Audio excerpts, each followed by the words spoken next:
What's up, owner investor? In this video, we are going to translate confusing financial statements into simple unit economics. Now, there's three key themes as usual. So the first key theme is that the financial statements are just the tip of the iceberg. We need to break up its business into its component parts. So accounting is important, but it's about the past. And as investors, we care about the future, right? Accounting is just the language that businesses communicate their past performance in. And in order to go deeper, we need to understand the economics of the business, right? Every Shark Tank pitch starts with this, right? The founders usually come and pitch the business, what problem the business is solving. And usually one of the first few questions the sharks ask is, what does it cost you to make and how much do you sell it for, right? That's what financial statements are supposed to answer, at least the income statement and the cash flow statement. But there's just a lot of confusing terms and we end up getting lost, right? So I'll just kind of pull up the Costco statement here real quick. Let's scroll down, right? Yeah, there's just so many terms here, right? Like revenue, operating expenses, selling general and administrative, net income attributable to non-controlling interests. That a lot of this stuff, it's easy to get lost in the definitions, but at the end of the day, what we're trying to answer is that fundamental question that the sharks usually ask every one of those founders, except we're looking at like $100 billion companies like Costco or Facebook or Google or Amazon, which is, what does it cost you to make and what are you selling it for, right? It's that simple. And that's what the unit economics help us figure out, right? And we somehow get lost when all these definitions and terms are thrown at us, right? And even going back to like the whole point of this section, right, is to figure out this this diluted earnings per share number, right? This tells us how much profit the business makes per share, so that we know when we pay $100, $200, $300 for one share, like one stock, like how much profit is that individual share generating for us as investors, and then how much of that is being paid out in dividends and how much of that is being reinvested into the business, right? But it's really tempting to just go to like Yahoo Finance, right, and find this diluted earnings per share number, because this is something that's reported every quarter and every year, and that's a historical figure, right? And remember, accounting is about the past. As investors, we care about the future. The past helps us figure out what the future might look like, but that's just the tip of the iceberg, right? So like if we go into, I think it's in statistics, or actually it's right here, right? EPS, right? It might seem like, oh, okay, easy enough, right? Costco did $13.61 of EPS. Let's just use that number for EPS. But that's what they reported in over the last trailing 12 months. We want to be able to break up that EPS into its component parts, into revenues, into margins, and see was that a normal period for Costco, right? A lot of times businesses will have these one-time benefits or one-time hits to the business, particularly during recessions or during periods where there's like this massive temporary tailwind behind the business. And as investors, we want to normalize for that. And I think this is one of the biggest mistakes that both amateur and professional investors make, which is you just take the kind of historical performance, that you have here, and you just like forecast it into the future, right? And it's a really difficult skill to cultivate, and it's something that it takes time, but I'm going to try to simplify that for you as best as I can.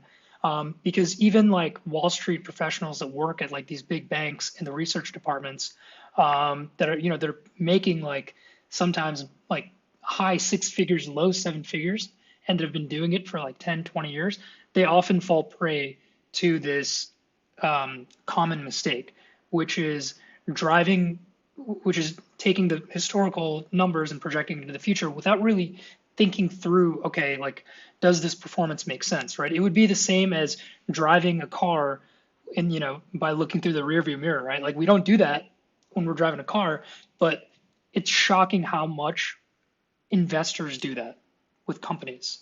And we need to like nip that in the bud. We don't want to make that mistake because it can be a deadly one, right? Um, so without breaking up this EPS number into its component parts, right? Like the definition of earnings per share, right, is earnings per share, right? It's just net income minus preferred dividends divided by the weighted average shares outstanding, right?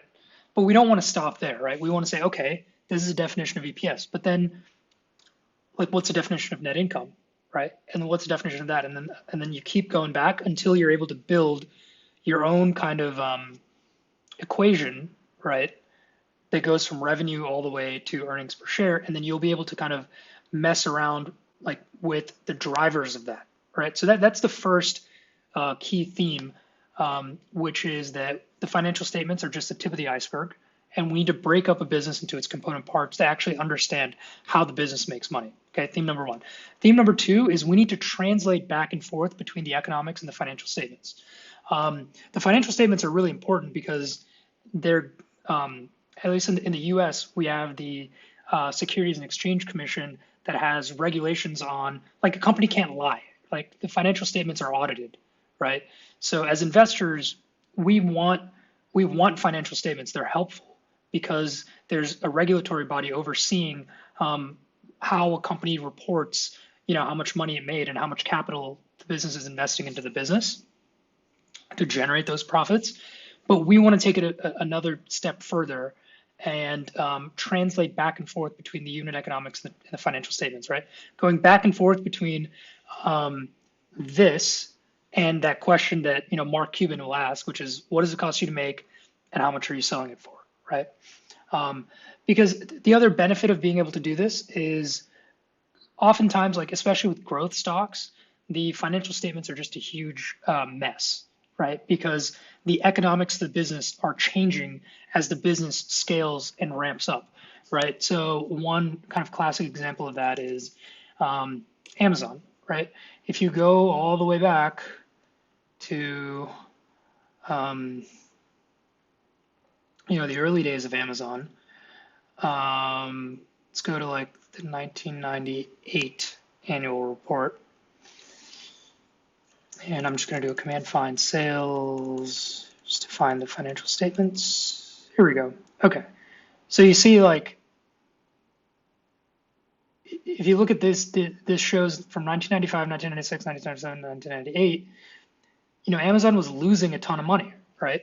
In 1998, Amazon lost, what is this in thousands? Yeah, $112 million. So if you look at just the financial statements, you're like, why the fuck would I invest in this money-losing company, right? And you would have missed out on one of the greatest investments in the history of capitalism, right?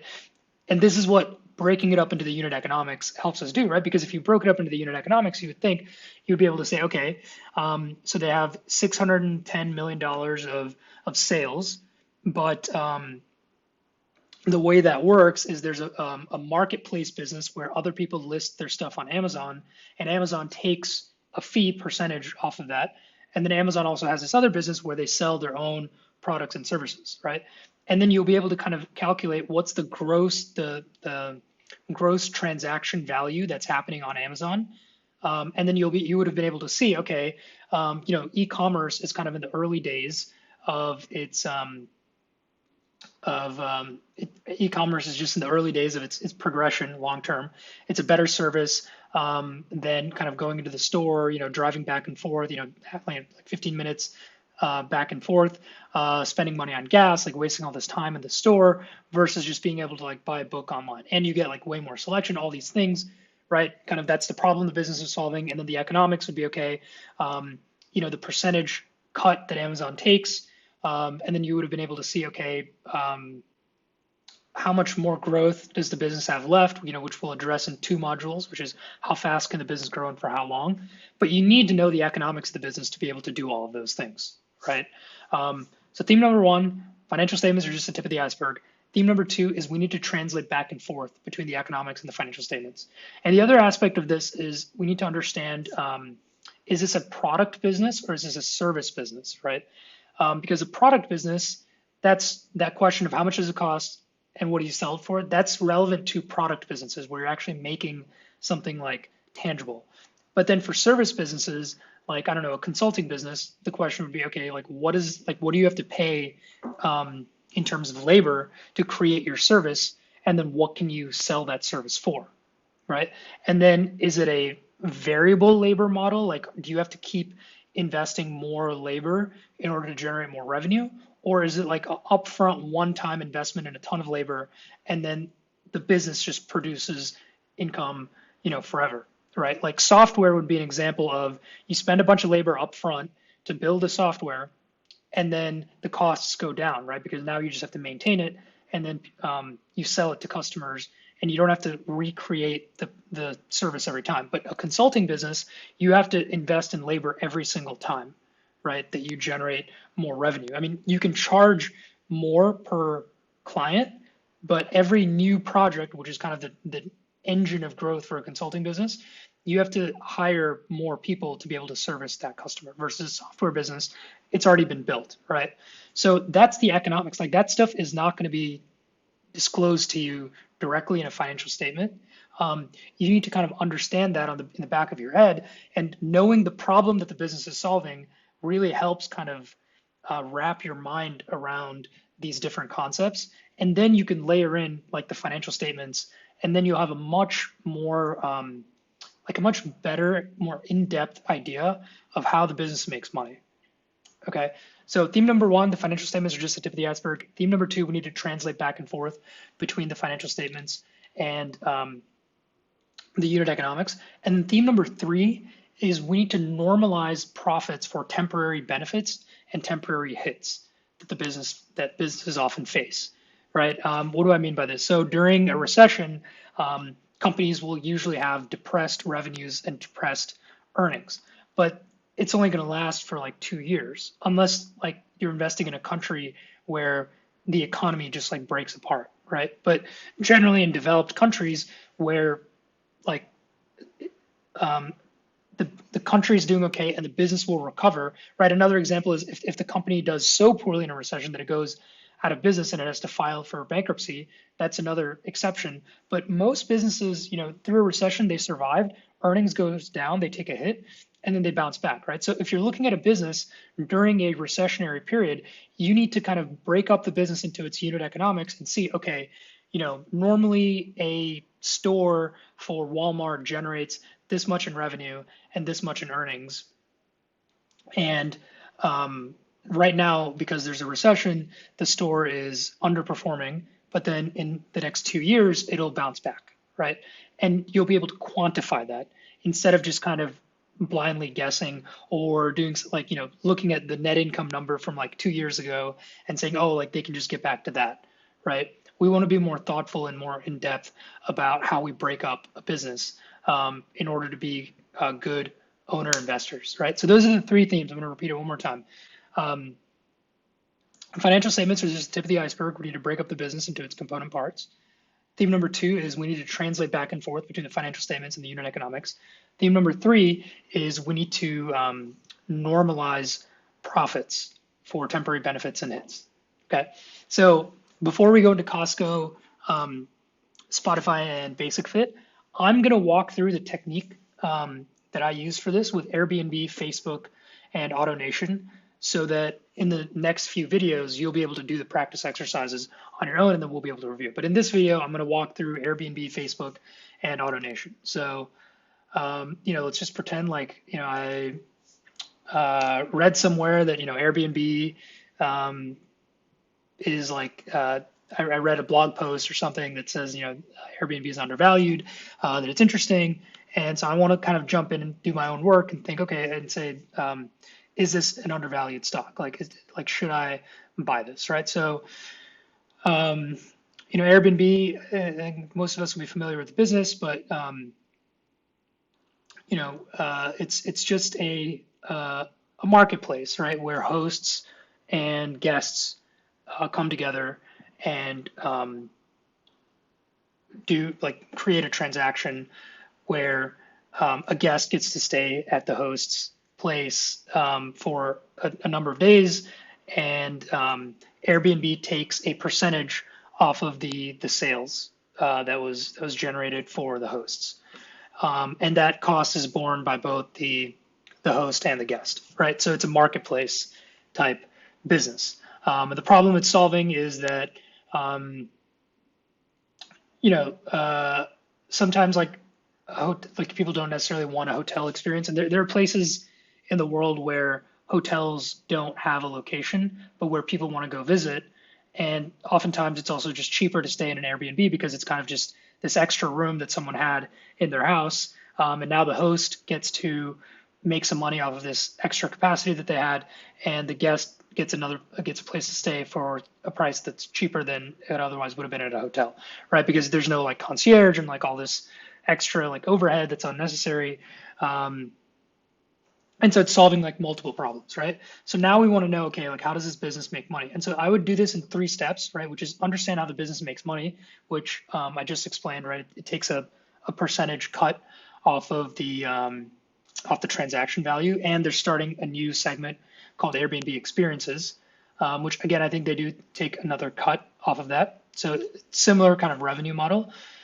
Step number 2 is we are going to quickly read the financial statements, which I'm looking for right now. And then step number 3 is going to translate this into the unit economics. Okay, so this is the income statement. Let me just quickly start with the balance sheet, actually, just so okay, so if you want to know the kind of the definitions of all this stuff, I don't really want to like go into a lot of depth on that. There's plenty of other free resources online where you can go and look up the definitions. It's not really the definitions that matter. So it's just knowing like which key items to focus on, right? So this is the balance sheet. The balance sheet basically says how much you own, how much the business owns, and how much the business owes, right? So it's broken up into 3 categories: the assets, the liabilities, and the equity, right? So this is the assets are like how much you own, liabilities are how much you owe, and then equity is how much is left over after that, right? So let's say this was if we were talking about you, right? And you bought a house, right? So you're at for $100,000. The assets would be $100,000, right? That's what you own, $100,000 house. And then let's say you took an $80,000 mortgage off of that. So the liabilities would be $80,000, right? And then the equity would be what you the like net worth that you have in the house, the equity, which is $20,000, right? And it's the same concept that applies to companies, right? So I'll post a link in the description to go through Demoteran's like free accounting course on YouTube if you want to go kind of deeper. I just want to cover like the kind of the essentials so that you know how to think about how the business makes money, how to walk from revenue to EPS, and then in 1 and 2 modules be able to kind of forecast that into the future so that you can feed it into this, which will value the stock, right? Which is ultimately what we want to do, and we want to take the shortest possible path to doing this, but not too short, because we want to be thoughtful about the assumptions we put in. Okay, so that's the balance sheet. How much you own, how much you owe, what's left over. Now there's 2 more statements. The income statement, which says, you know, how much profits did you make? And the cash flow statement, which translates the profits that you made into cash flow, right? And the reason the cash flow statement exists is because there's timing differences between profits, like accounting profits, and actual cash flow, right? So if you, for example,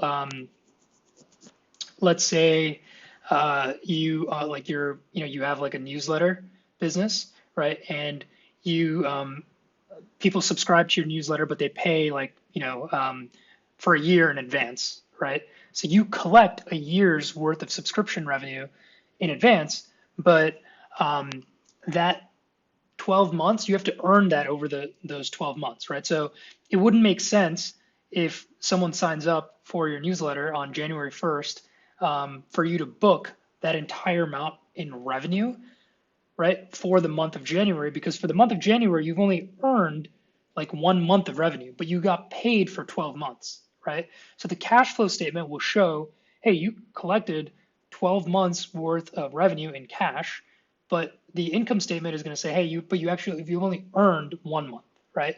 So there's a lot more like depth and like definitions and metrics and all that stuff that goes into like really going in depth on that. And that's not really something I want to cover in this video. We can talk about that maybe in one of the Q&A sessions, or I can make a separate video, and you can also go through the free like accounting tutorial, accounting course that Demoderin has, and I'll post a link for that. But in this, I just want to give you kind of an overview of translating the accounting into economics, right? So that's what the cash flow statement does. We're really just concerned about the income statement, right? Revenue down to EPS, right? Translating revenue to EPS, that's what we care about. And so that's what this looks like for Airbnb. And so what we're going to do is we're going to create a new tab. Let's delete this. Right, and we're going to call this normalized EPS, okay? And what we want to do is, because we know how the business works, right, we don't want to actually start with revenue for something like Airbnb, because that's, like, again, we can break that up into a little bit more detail that helps us understand better what's actually going on, right? So for Airbnb, it's gross booking value. That's the term they use to define like the total transaction value that was done on the website, right? So, okay, so for 2021 and 2022, gross booking value, right? It's 2021, 2022, center align this. Okay, so there was, and these are all going to be in millions, so 46877, and then 63212, right? I'm gonna move my face, format this as a number, reduce, center. Okay, I guess you can't center align that. Okay. And then we know what the revenue is, because that's in the income statement, which is here. A lot of companies will call that results of operations. So if you want to save some time, like when you crack open one of these documents, you just do command search results of operations, and it'll go straight to the income statement. But another thing I want to point out is like to not get lost in definitions. And this is why I want to that's why I'm structuring this course to kind of be like first principles thinking, trying to explain stuff to fifth graders, because I think that's one of a really big and common mistake that people make, is just like getting like kind of attached and glued to definitions instead of understanding like, okay, what does this actually mean, right? So that the results of operations versus income statement is like a great example of that. If you think like in your mind, like this is what the definition for income statement is, and then you need to memorize what the definition of results of operation is, you're going to drive yourself insane, right? But instead, if you think like, hey, I just want to know how much money this business made this year from an accounting perspective, or I just want to see kind of revenue down to earnings per share, where am I going to find that? Okay, this is where I'm going to find it. This company happens to label it results of operations instead of income statement. Who cares, right? What you care about is like this. Okay, so revenue for 2021 was 5992, and for 2022 it was 8399.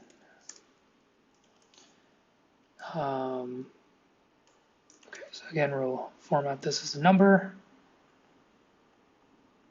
Reduce. Okay, so now we can calculate what the implied like take rate is, right? Like what percentage of the gross booking value is Airbnb taken for itself, right? So that comes out to be 13% for 2021 and 13% for 2022, right? Throw a little border on this.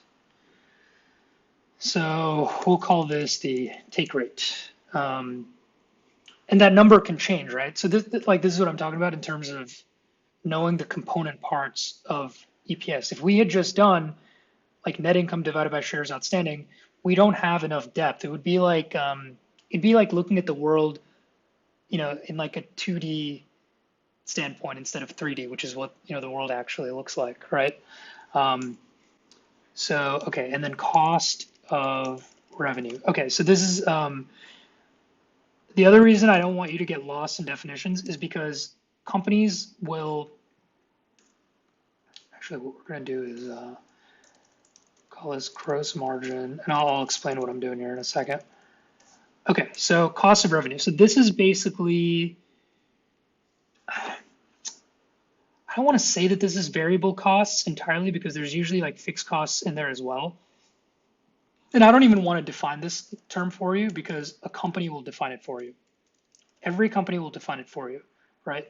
So I don't want to tell you like a generalized thing. Like a lot of people say, well, like this is like stuff that can be directly linked to any kind of product that any business sells. Like that's your COGS, your cost of goods sold, or your cost of revenue. Cost of goods sold, like sometimes, like most product companies will do that, and the cost of revenue, a lot of service companies will do that.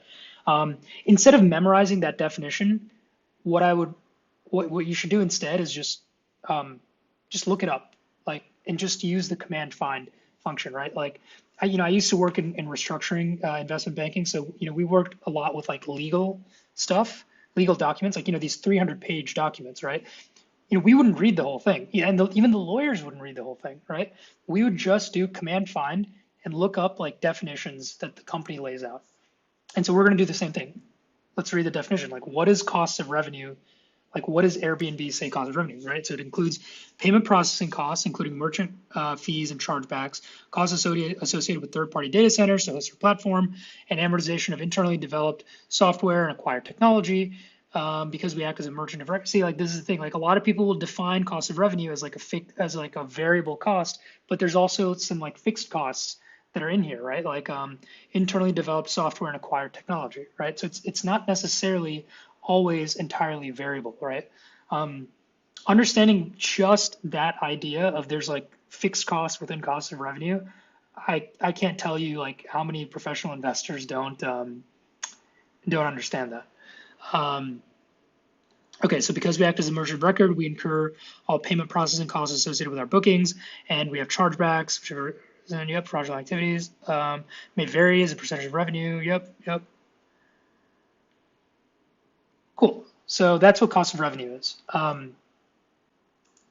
But a clean way to kind of break up this income statement would be to, and what I want to do really quickly here is to change the font color. It might seem like I'm being really nitpicky about this, but it's just keeping this Excel sheet nice and clean will help you save a lot of time.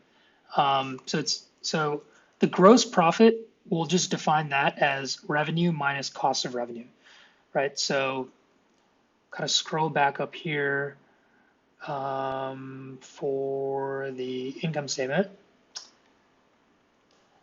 Results of operations.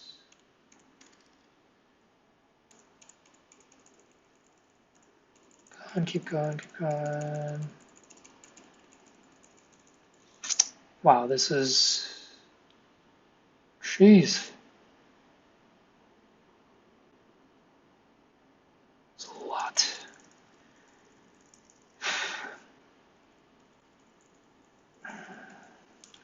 The goal of what we're trying to do here is to break up the business into its like key drivers so that we can compare those key drivers and those key performance indicators to other similar businesses so that we can actually like understand and forecast the diluted earnings per share in a thoughtful way instead of just like slapping a growth rate onto diluted EPS, which is, that's what I used to do when I was a freshman in college. And, when I was learning about this, I'd be like, okay, like I guess revenue grew like 3% for the last few years. So I guess it'll continue to grow at that percent.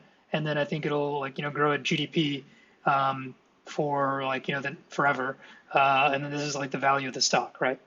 It's not like it's a decent place to start, but we want to take it to another, like the next level,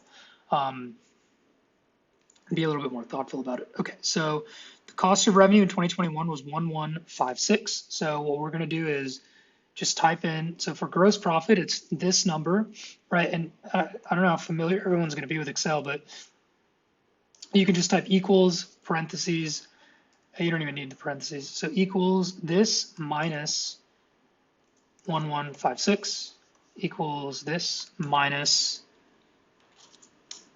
1499. Okay, and we want to make this a hard code as well, right? So again, now we can calculate this percentage, right?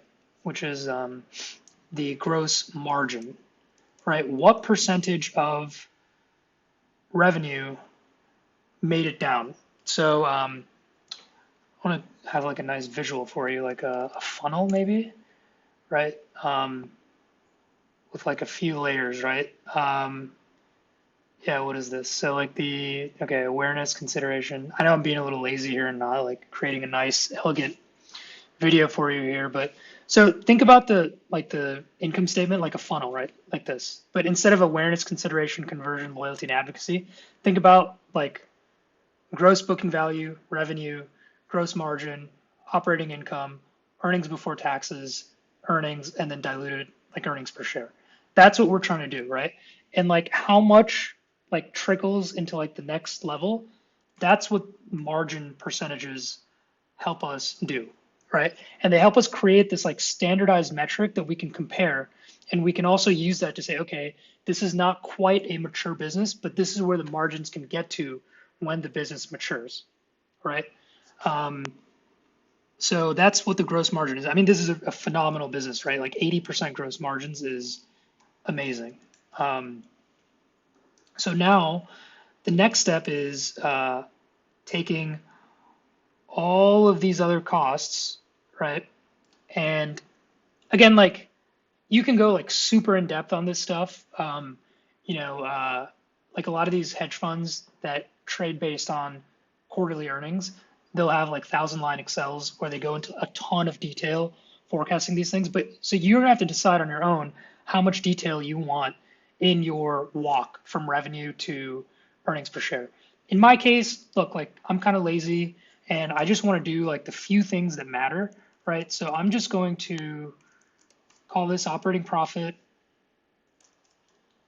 operating, so OpEx as like a kind of a short for operating costs. Why don't we delete this column?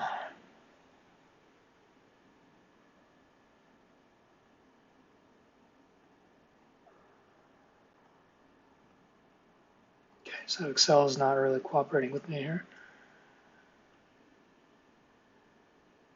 There we go. Okay. Sorry, I'm not used to doing Excel on a Mac, so I'm used to like shortcuts and kind of like flying through this thing, but I'm just going a little slower for you guys. So, okay, so the income from operations in 2021 was 429 million.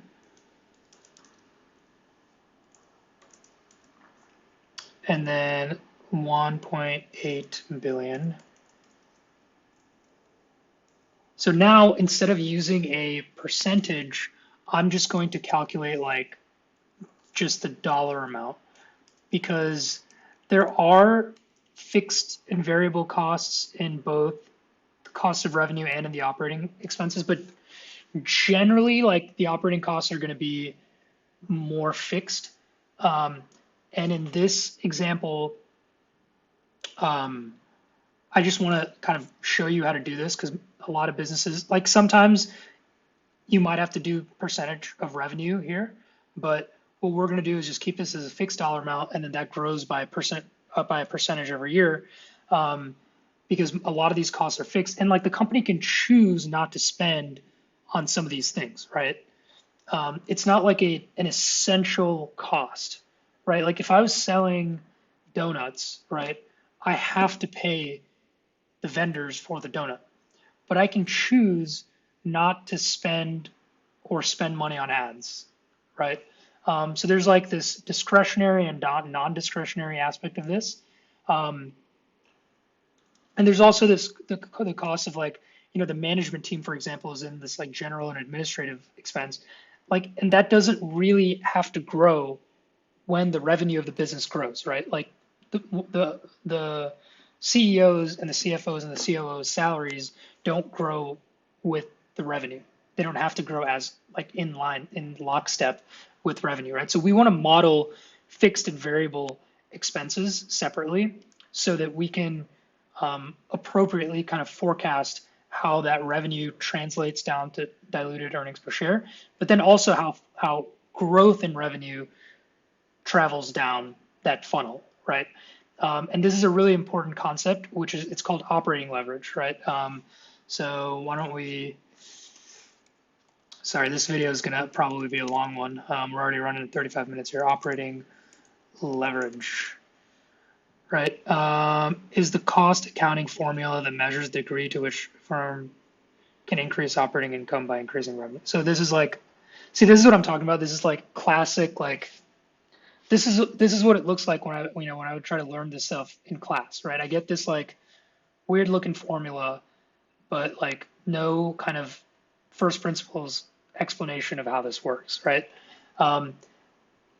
Operating, like the idea of operating and financial leverage it's this idea that there's fixed costs in a business that don't grow with revenue, that don't necessarily decline with the revenue either, right? So it cuts both ways. So if I think it's best to just do this with an example, right? So let's say we wanted to forecast for 2023, right? And let's say we think that Airbnb can do $80 billion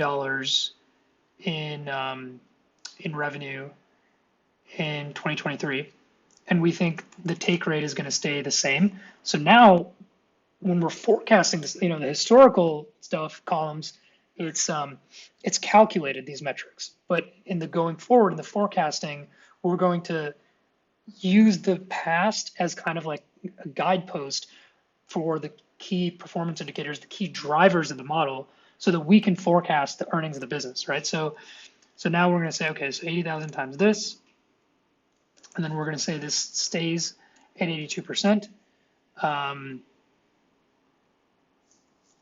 Right, so this times this, and then let's say we think that this is going to stay at 5 billion, right?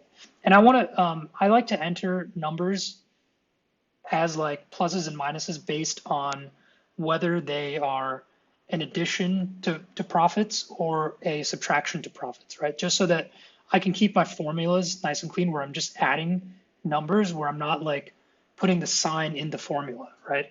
And also I can just see clearly, is this like something that increases profits or is this something that decreases profits? So this plus this, right? So notice that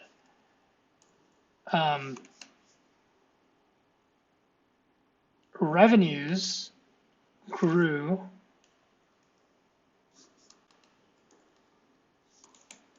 23%,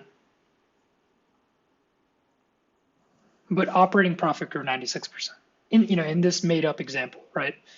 And this is a really, really powerful concept.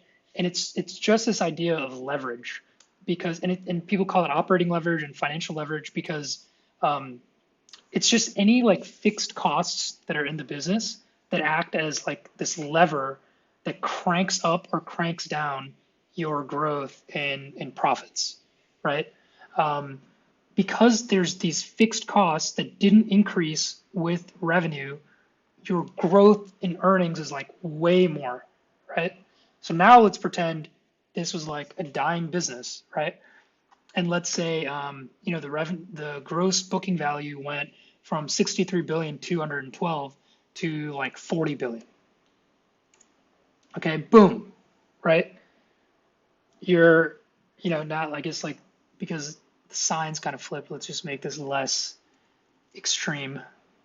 Yeah, right. So your revenues declined 23%, but your operating profit declined 82%, right? So it like that crank, like it works. It cuts both ways, right? And it's a really important thing to like be cognizant of. And again, like remember, like all this stuff, like we're already way ahead of this, right? This formula, right? Imagine if you use this instead, right? Net income earnings per share equals net income minus preferred dividends divided by weighted average number of shares outstanding, right? Like iceberg versus, the that the depth of the iceberg that's like 100 times greater than the iceberg. Um, so let's just kind of delete this part because we just made that up. And in this module, we are not doing any forecasting. No borders. Okay, so let's keep going. So operating profit, and then what's after operating profit? So this includes all sorts of costs, right? Like, let's just do a command find here, operations and support. See how what the company is including in here. Okay, so we can see this, right? It consists primarily of personnel-related expenses and third-party service provider fees associated with customer support provided via phone, email, and chat, which includes refunds and credits. Yeah, so this is basically like all the like support staff that have to work behind the scenes to make Airbnb work. And this is like it's not a completely fixed cost, right? Like it's something that will have to increase with revenue, but not with like it's not like every dollar of revenue requires another like X amount. Like it increases in like a step function kind of way, right? Like every time the business, I'm just making it up, it'll be something like every time the business doubles, we need to add, or like for every, every time the business doubles, we need to, increase the operations staff by, like 20% or something like that, right? And this is where like the detail aspect matters. In theory, like if you were working at a fund, you would talk to like experts and like people that work in the industry to kind of see what that like relationship was, so that you can be a little bit more accurate in the modeling, right? Of profits. So and I don't want to like spend all this time like reading through all these. There's product development, sales and marketing, general administrative, restructuring charges. We're just going to lump all of this into operating costs, right?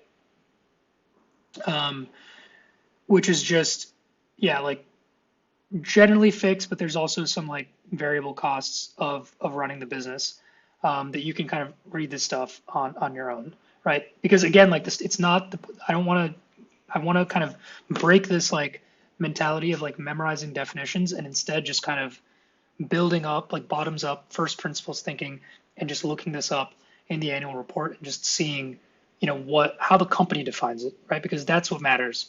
It's not how like some textbook defines it. Okay, so that's operating profit. Let me find that income statement one more time. It's a cash flow statement. Okay, cool. So interest income and interest expense, right? So this is going to vary based on how much net debt that the company has, right? So call this net debt. So net debt is just the debt that the business has minus the cash. So for this, we're going to have to go to the balance sheet. And here we go. Okay, so long-term debt. So the business has about $2 billion of long-term debt. And then the business has like,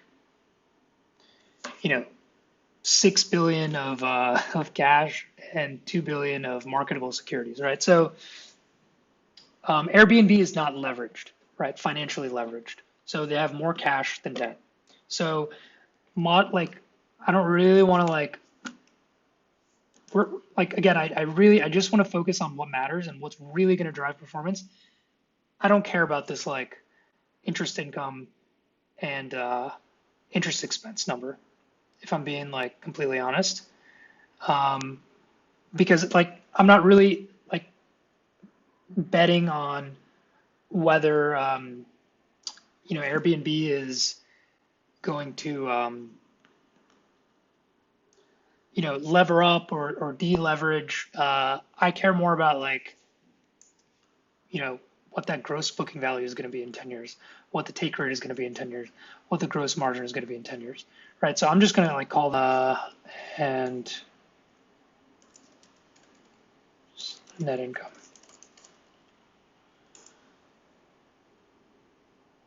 So you're gonna have to kind of go through like companies that you're looking at and see like what matters. Like for me, I'm just kind of making the determination that like these line items are they're not like moving the needle, and I'm not really gonna like forecast this like like let's just go see what this other income uh, expense like what's in here.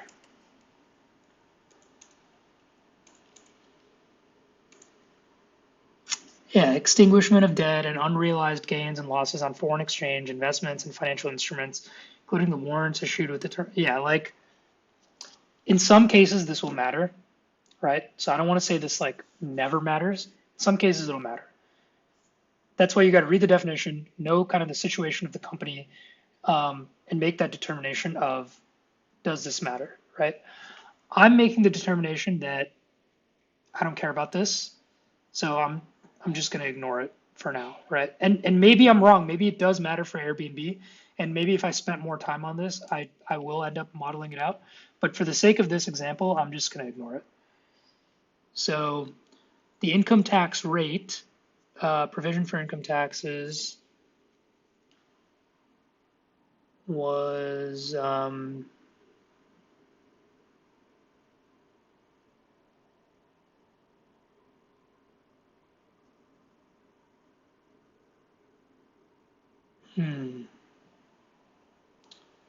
man, this financial statements are like kind of a mess here because the provision is like a positive number. Okay, so let's just search kind of the statutory tax rate and see what kind of tax rate Airbnb is paying.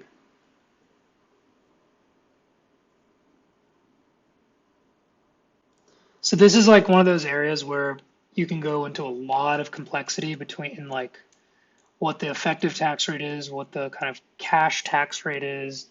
Um, but well, I guess we can save that for like another time, and just say like, hey, I think it's going to be 25%. Again, like I'm not saying like this is actually what Airbnb is, and like please don't make financial decisions off of this. I'm just kind of showing you how to like walk from revenue to EPS. So we can always go into more detail in the Q&A, or like I can make a separate video on some of this more nuanced stuff because I'm already running at like 50 minutes here for this video.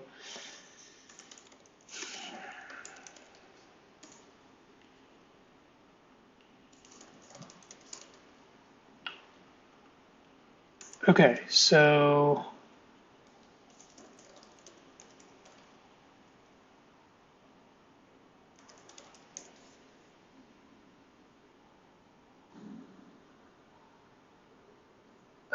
with Airbnb, because they pay a lot of their employees in stock, we want to use something that's called diluted earnings per share, which includes like a lot of these stock option packages that the employees, if once they hit certain performance targets, that they will exercise, and then now like we as like passive shareholders, we get diluted in that process. So following are not included because the effect would be anti-dilutive. Okay, I'm just trying to find like a diluted earnings per share number.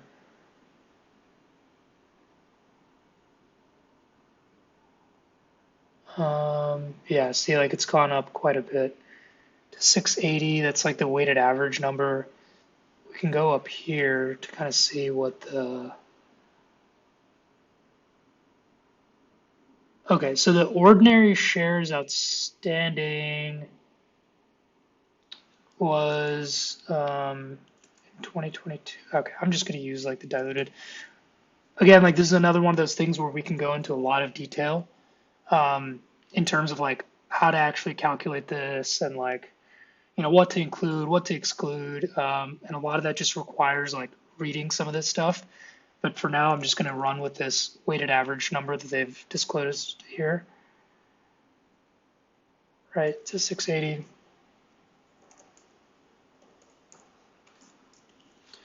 So this is a really important kind of theme that we're seeing in the markets today because of a lot of these tech companies like that are these growth stocks um, that their stocks went down, and so they had to pay their employees a lot more options to get them to stay, right? So you can see, this these numbers, right? The diluted earn shares have just drastically increased, right? Um, yeah, this is, I mean, it's not great, but like it's like the company had to pay that to get the employees to stay. And I think I'll do another video at some point on this one line item called stock-based compensation, which I think is like really widely misunderstood by a lot of people. But for now, like this is it, right? And I just want to quickly show you again like why we do this. Let's see, I just want to kind of show you.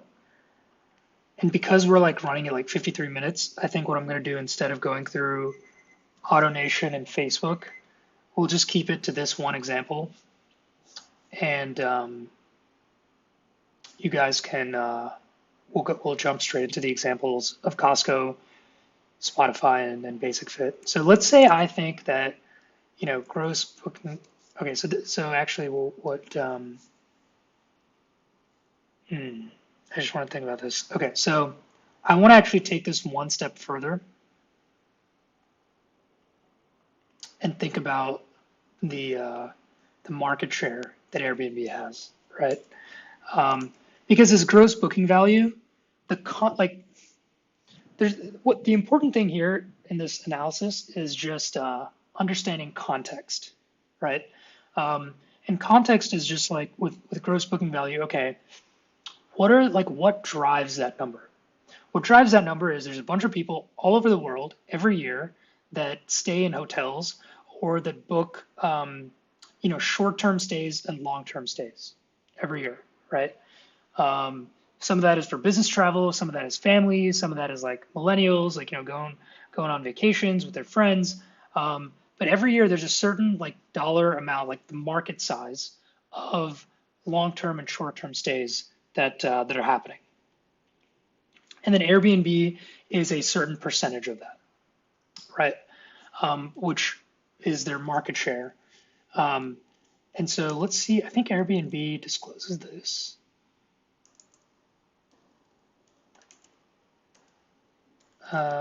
Total. Okay, so, so now we want to look up kind of the total hotel. I think Airbnb actually disclosed this in their S1, so in their prospectus. Okay, so if you don't have a paid BAM SEC account, what you'll have to do is go to SEC Edgar. So every time, when a company goes public, they have to file a prospectus. And usually the prospectus will have more detail about how the business works than the annual report, right? So I always like to look at the prospectus when I start like digging into a company. And so I have a paid BAM SEC account. And so if you don't, what you can do is go to SEC Edgar, right? Again, like you just Google SEC Edgar, and I'll click on company filings here. And the ticker symbol is ABNB, right? This is Airbnb. And we can view filings. And this website is like kind of a mess. It's not the most user-friendly.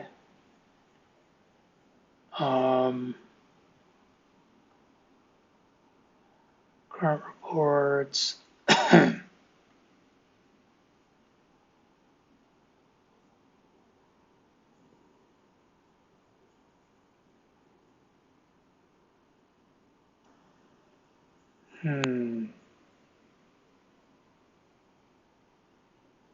I'm just trying to see like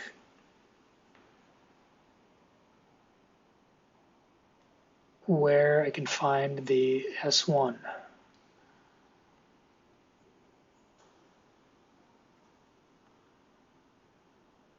Okay, we'll just save this for another video. It's called the S1. It's somewhere on Edgar, but Edgar's a piece of shit, which is why I pay for this BAM SEC thing. Um, and okay, so you want to search for something called the addressable market. And so not every company discloses this. So for some companies, you have to kind of go and do this work on your own of sizing the market. But Airbnb discloses it. And again, like they might be a little too optimistic with these numbers. And so this is kind of like in the research process and like reading those blog posts and thinking through the stock, you kind of have to make a determination of like, okay, what's like a fair number, right? Every investment, like a lot of these numbers, and like when we forecast stuff, it's really subjective, right? Like there's no like right answer. It's and there's a lot of like debate on Twitter, on Value Investors Club, on Seeking Alpha, in terms of like what the right number is, and that's kind of where the rubber meets the road with investing is like making some of these assumptions and what's reasonable, what's optimistic, what's pessimistic, and making that kind of determination. And it's something that you just kind of pick up with reps over time. And so with Airbnb, we estimate our total addressable market to be 3.4 trillion, 1.8 trillion for short-term stays, 210 billion for long-term stays, and 1.4 trillion for experiences. So let's just run with, and we call it just TAM, three. So this is all in billions. So it would be 3.4 times.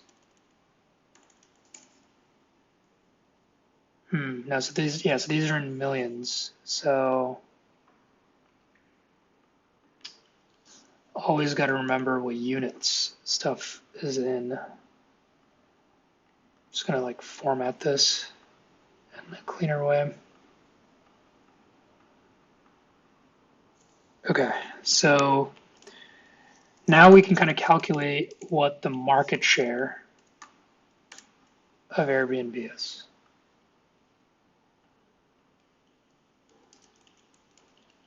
So this number, it's like the total travel market. I think this number grows. What date is this? This is from 2020.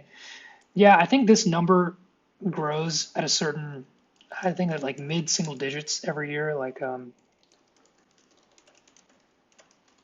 travel industry.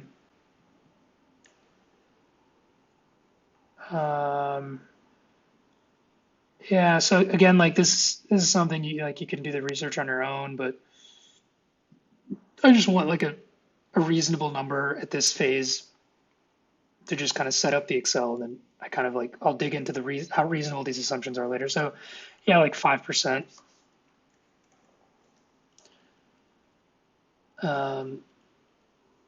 Yeah, actually, you know what? We won't even worry about the growth rate in this video. We'll save that for in 2 modules.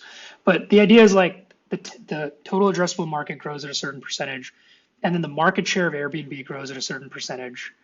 And let's just say this is like 5% for now.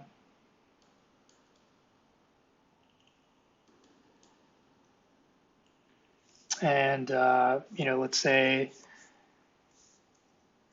Airbnb's market share, let's see, the last time it grew by like 34%. So let's say this kind of grows at like, I'm just making up numbers here just to kind of show you how to set this up. And just as an example of why this matters and what we can kind of do with this by setting things up in this way. Right? Kind of like this is where growth comes from, right? And so we'll continue to make these kind of assumptions and like this, this, this, this, and this, and the shares outstanding. Like these 1, 2, 3, 4, 5, 6 variables. This is what drives Airbnb, right? This is like these are the key drivers of Airbnb. It's not just that diluted EPS number. Now we know kind of what that funnel looks like and what the key metrics are, right? So now we can say, okay, well, Airbnb is this great service. They're going to go from 2% market share to 20% market share. And we think the take rate is going to go from 13% to 20%. We think the gross margin is going to stay at 80%. We think the OpEx is going to, they need to, they need like 10 billion, $20 billion in fixed costs to run this business. We think the tax rate is going to stay at this number. And I think the diluted shares outstanding will be at this number. And that's what all of that implies for the diluted EPS, right? That's kind of how the accounting it seems so like confusing and boring, right? It's geez, I'm already over an hour here. I'm sorry that this is running so long. To find ways to cut out maybe some of the stuff in this. Okay. Right. So we are converting this, like this confusing shit financial statement into this. This is what matters, right? And we can't make assumptions on these like key metrics like market share, take rate, gross margin without understanding what problem is the business solving, and in the next few questions that we're going to be answering, right? Like, can this business defend itself, right? Because if there was a bunch of Airbnb copycats that come into the market and they start kind of like competing on price, this gross margin is going to get crushed, right? And then like the diluted earnings per share is going to get annihilated. So the next module will be kind of setting up like, okay, can these metrics be sustained? Like, can the economics of Airbnb persist for the next 5 to 10 years? Can it actually ride this growth wave without a significant deterioration in the gross margin and the take rate of the business, right? That's kind of like, I'm just setting up like the big picture, right? Again, like all of this stuff, what it's going to come out to is like, we're going to create this forecast and, we'll have like diluted EPS for the next 10 years. And then we'll feed that into this and then it'll spit out a valuation for us, right? And I want to highlight like one more benefit of like thinking about this. I can't tell you like the number of, like I don't want to be a dick here, but like I can't tell you the number of like CEOs that I've met with of like billion-dollar companies that can't break down their business in simple terms like this, right? That end up like just overcomplicating things. But we don't want to do that, right? And that's why I'm like, it's over an hour long, this video, and it'll be like half an hour when you run it at 2 times speed. But I just want to make sure that these concepts and the importance of this sinks in, right? There's just this tendency in the world of finance to overcomplicate things or oversimplify things, and we don't want to do either of those. And I think translating this into this kind of, it sits neatly in the middle where we're not oversimplifying things, we're not overcomplicating things, we're just understanding how the business works, what are the key metrics, and if we had to like explain this to a 5th grader, I think we could, right? Of like why we own this stock or why we don't own it. Okay, so let me just quickly kind of review the key 3 themes, the 3 key themes. So again, all right, like financial statements are just the tip of the iceberg, right? If you just looked at this, or if you just looked up the definition of EPS versus now, I mean, just think about like your level of understanding should have just 10x, 100x, right?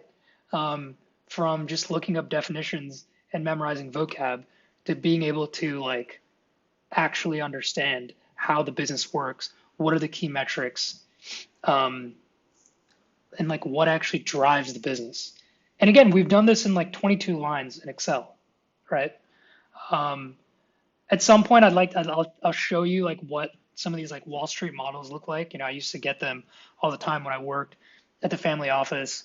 And you'd be like thousands of lines long, and they're like forecasting what the toilet paper expenses, at corporate headquarters. Like, I don't give a fuck about that. Like, there's a few key numbers that matter, and I'm just going to focus on those few key things, right? So the financial statements are just the tip of the iceberg. We need to translate back and forth between the economics and the financial statements. We need to normalize profits for temporary benefits and hits.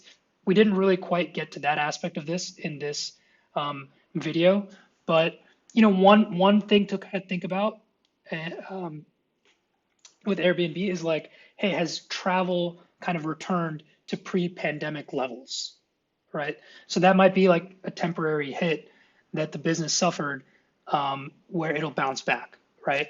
Another temporary hit is, we can kind of just calculate what percentage of revenue operating costs are, right? So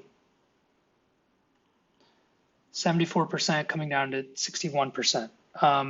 Like, is that normal, right? Is this a secular thing?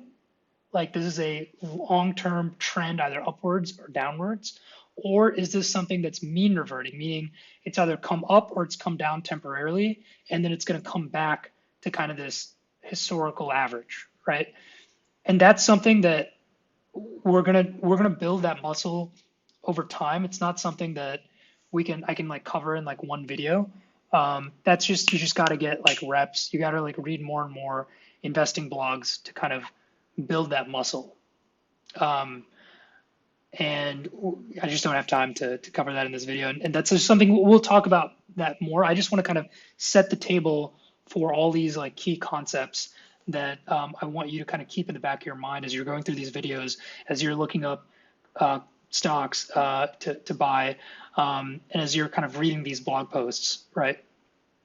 But yeah, three key themes. Financial statements are just the tip of the iceberg. We need to translate back and forth between the economics and the financial statements, and we need to normalize for temporary benefits and hits.